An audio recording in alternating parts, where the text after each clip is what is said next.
मेरठ में 55 साल की महिला ने वजन कम करने की सर्जरी कराई थी। मेरठ के एक प्राइवेट अस्पताल में इलाज हुआ था, लेकिन दावा है कि सर्जरी के बाद महिला की तबीयत बिगड़ी और उसकी जान चली गई।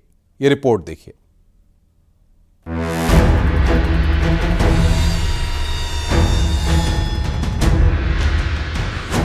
मोटापा इन दिनों एक बड़ी समस्या बन गया है। लोग वजन कम करने के लिए कई तरीके अपनाते हैं। इनमें कई लोग सर्जरी तक करवा लेते हैं। बेरियाट्रिक सर्जरी, जिसे वजन घटाने की सर्जरी भी कहा जाता है, जो मोटापे से पीड़ित लोगों को वजन कम करने में मदद करती है, लेकिन कभी कभी ये जानलेवा भी हो जाता है। मेरठ की एक महिला अपने मोटापे से परेशान थी, जिसके बाद उसने वजन कम करने के लिए सर्जरी करवाई, लेकिन परिजनों का दावा है कि सर्जरी कराने के बाद महिला की मौत हो गई।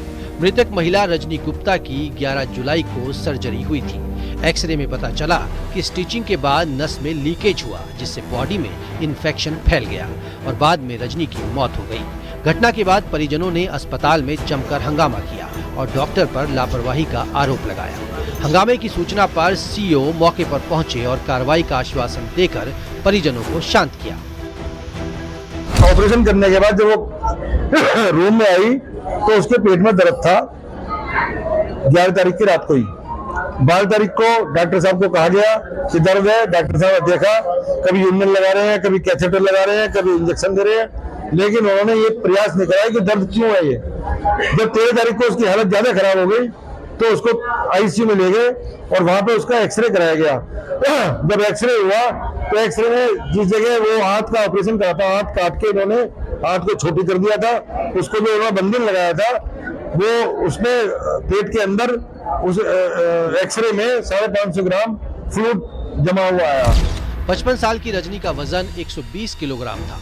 परिजनों का कहना है कि महिला ने वजन कम करने के लिए कई तरीके अपनाए, लेकिन जब कोई फायदा नहीं हुआ तो मेरठ के एक प्राइवेट अस्पताल का रुख किया। उधर डॉक्टरों ने लापरवाही से इनकार किया है।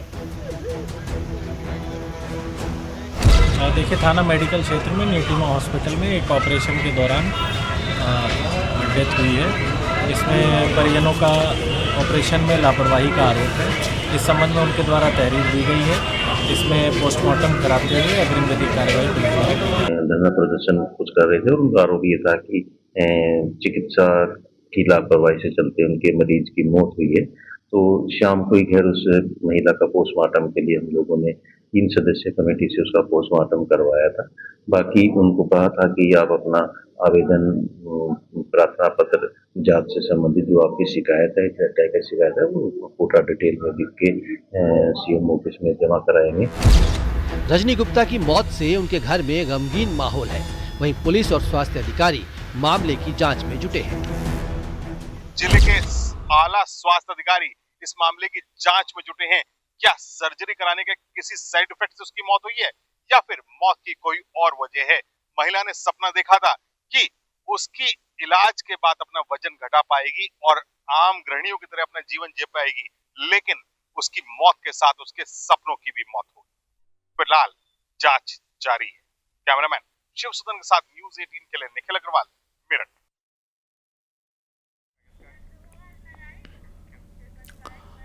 आपने ट्रेन का जन्मदिन मनाने की खबर कभी सुनी है? प्रयागराज में रेल विभाग ने एक ट्रेन का शानदार तरीके से बर्थडे मनाया। ये रिपोर्ट देखिए।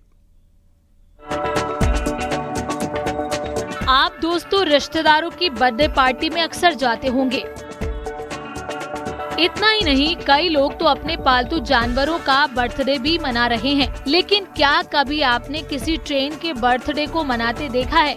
संगम नगरी प्रयागराज में रेल विभाग ने एक ट्रेन का बर्थडे बड़े ही धूमधाम से मनाया। इसके लिए ट्रेन की शानदार ढंग से सजावट की गई। रेलवे कर्मियों ने इस मौके पर प्रयागराज जंक्शन रेलवे स्टेशन के प्लेटफॉर्म नंबर 1 पर केक सेरेमनी भी रखी। दरअसल प्रयागराज से नई दिल्ली तक जाने वाली प्रयागराज एक्सप्रेस ट्रेन को 41 साल पूरे हो गए हैं। रेल विभाग ने 41 साल पहले 16 जुलाई 1984 को प्रयागराज एक्सप्रेस के नाम से एक्सप्रेस ट्रेन की शुरुआत की थी।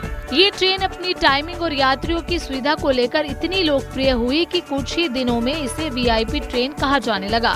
ये ट्रेन रात के वक्त चलती है और सुबह के वक्त मुसाफिरों को उनकी मंजिल तक पहुंचा देती है। यहाँ पे केक काट के इसका जन्मदिन मनाया गया है जिससे कि लोग प्रयागराज को जानते हैं और थोड़ा सा इसके बारे में जाने कि इसने कैसे अपनी जर्नी स्टार्ट करी और कैसे अपनी सेवाएं निरंतर लोगों को दे। उस समय मुझको इतनी खुशी नहीं हुई थी जितनी आज स्टेशन पे आके केक काटने में खुशी हो रही है, क्योंकि उस समय ये इंजन पे ना कोई प्रेस वाला और ना कोई स्टेशन स्टाफ, ना कोई, हम ही लोग थे खाली। आज सभी से, स्टेशन स्टाफ से, कैरेज एंड बैगेज से और खासकर प्रेस वाले जो अनगिनत हैं, उनसे मुलाकात हो रही है, जिसको देख के मुझको आज और ज्यादा खुशी हो रही है। रेल विभाग के अफसरों ने इस मौके पर प्लेटफॉर्म पर पहली बार ट्रेन चलाने के वक्त लोको पायलट और टीटीई के साथ केक काटा। बर्थडे के मौके पर इस ट्रेन के मुसाफिरों के सफर को रेलवे ने यादगार बना दिया। ट्रेन की शुरुआत 14 कोच से हुई थी, लेकिन मौजूदा समय में इस ट्रेन में 24 डब्बे लगे हैं।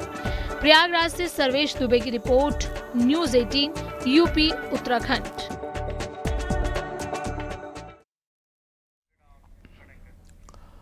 कांवड़ यात्रा में शिव भक्तों का जोश देखते ही बन रहा है। हरिद्वार से कांवड़ में गंगाजल भरकर कांवड़िये अपने घरों की तरफ रुख कर रहे हैं। वहीं हजारों की संख्या में कांवड़िये हरिद्वार की पदयात्रा कर रहे हैं। ये रिपोर्ट देखिए।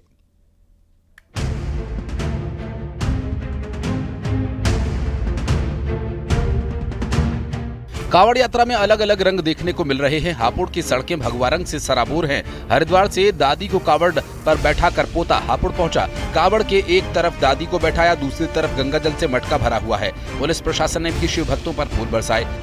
मुजफ्फरनगर भगवान शिव शंकर के रंग में पूरी तरह से रंग गया है। देर रात यहाँ एक अनोखी कांवड़ पहुंची जो हाइड्रोलिक सिस्टम से तैयार की गई थी, जिसमें भोलेनाथ अपने रौद्र रूप में खड़े होते हैं और इसके बाद उनके मस्तिष्क से आग निकलती है और वही हाथ का डमरू भी खुद ब खुद बजने लगता है। कहा जा रहा है कि ये कांवड़ लगभग 10 लाख की लागत से तैयार की गई। श्रावण मास का महीना आते ही पूरे उत्तर भारत की फिजाओं में हर हर महादेव की जय घोष गूंजने लगते हैं। गाजियाबाद के कांवड़ मार्ग पर दूर दूर से श्रद्धालु आए हैं।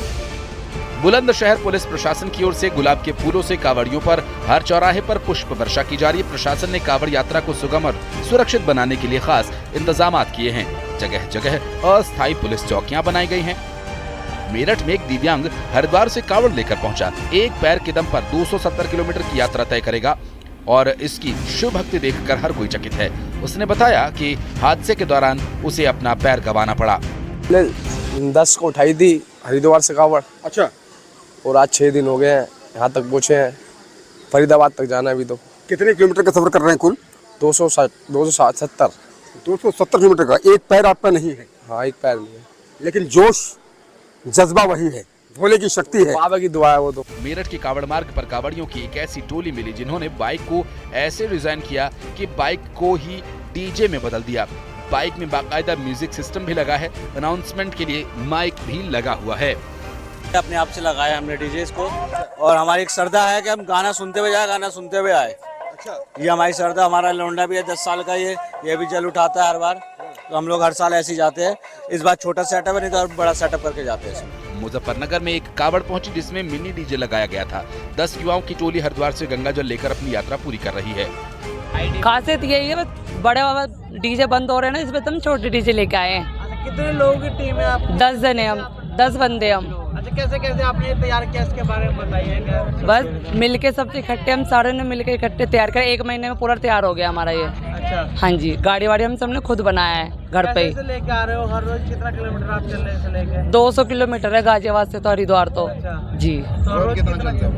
रोज 25 किलोमीटर चल जाते हैं हम रोज। क्या आपने इसमें लगाया हुआ है? लाइट वाइट सब ऐसे कैसे? बिल्कुल लाइट वाइट भरपूर है, आपने देखा भी होगा।